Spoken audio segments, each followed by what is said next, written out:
thank you for tuning into my video. One of the things I wanted to discuss today was goals.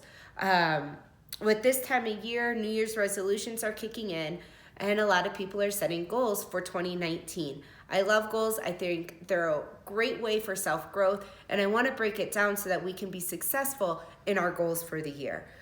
One of the barriers to achieving goals is we try to be a jack of all trades, a master of none.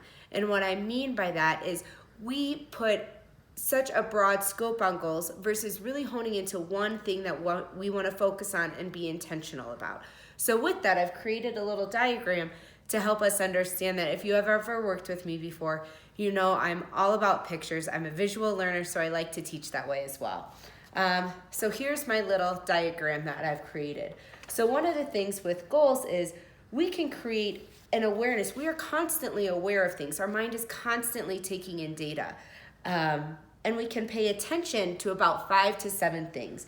However, we can really only focus and make change to one thing at a time.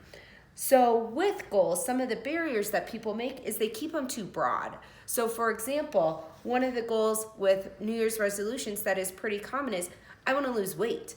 So I'm going to work on my diet. I'm going to exercise more. I'm going to drink more water. I'm going to eat better. I'm going to, do all of these things. Well, you can't change all of that at once. So what I suggest doing is slowing down, create attention. Let's take in data first. So let's spend a week gathering data. How am I eating?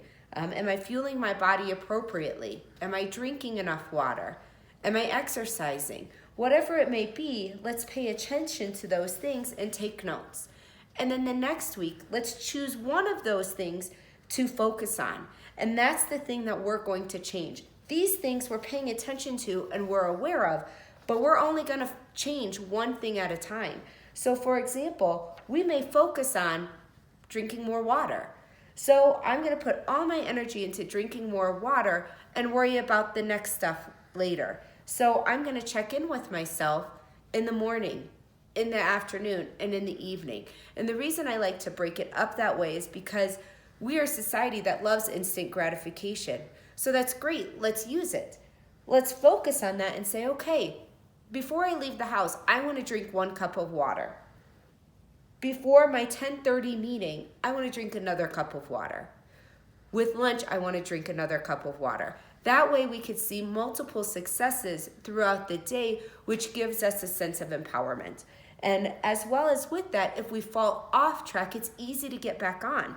So we check in with ourselves, oh dang, I forgot to drink that cup of water for breakfast. That's okay because I can do it by 10:30 and get right back on track.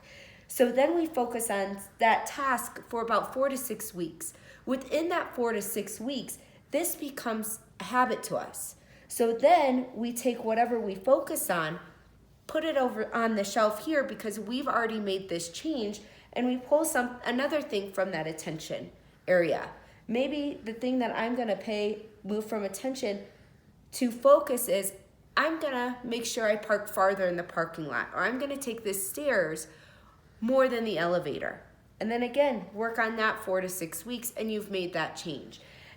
And you can do this for just about anything. Maybe your goal isn't weight loss. Maybe it's to be more present with your friends and your family. So then, okay, let's create attention around all of the areas that we're creating disconnect, what I like to call missed opportunities. So missed opportunities may be in the morning when I'm taking my kids to school, I notice myself calling people on the phone versus being present to them. Or I'm distracted by Facebook, social media, whatever it may be.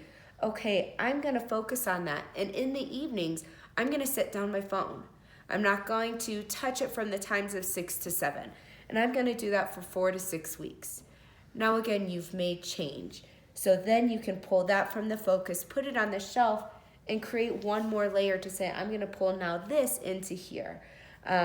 If you have any questions, please feel free to message me.